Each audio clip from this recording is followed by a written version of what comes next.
Hi and welcome to Medicine Past, Present and Future. My name's Dr. Nick and I'm the past. And my name's Dr. Isabelle and I'm the future. And together, we're the present.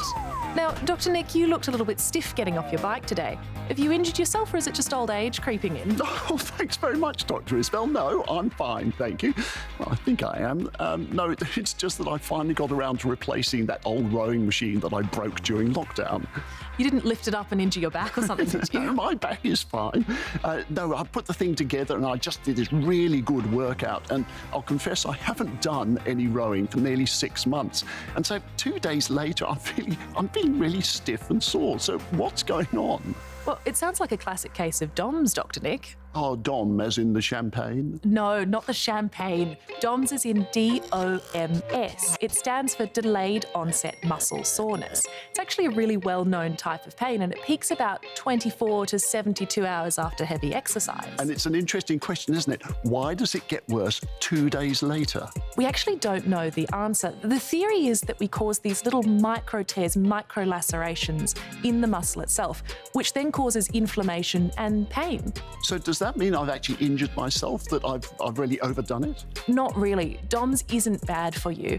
What we have seen in the scientific studies is that it's only 1% of the muscle fibre itself that's injured, and the pain does settle after a few days. So does that mean that the pain is the thing that's giving me the benefit? And so if I don't have DOMS, that means the exercise was a waste of time. It really is a case of no pain, no gain.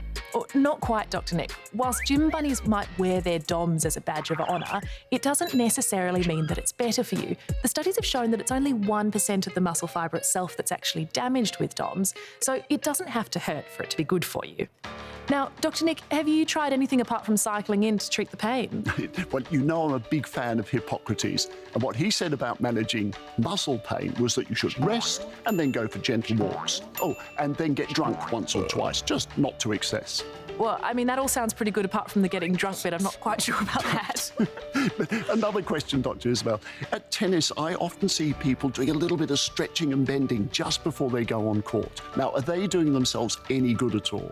Well, the scientific studies around DOMS have shown that bending or stretching before or after exercise won't really reduce that soreness. And unfortunately for your friends at the tennis club, rolling around on the floor a couple of minutes before they go on court, whilst it might make them feel better, I've never read a scientific study that says it's going to reduce their risk of injury. Oh, well, that's fantastic news. Why is that? Well, because I always seem to be running late for my game. So what you're saying is it's actually perfectly okay for me just to turn up, get changed and jump on court, which is pretty much what I do anyway. I'm not quite sure that's what I'm saying, Dr. Nick. Thank you very much, Dr. Isabelle. Oh, well, don't tear your adductor again, Dr. Nick. Oh, that happened one time and I was completely warmed up. I was. Sure you were. Oh.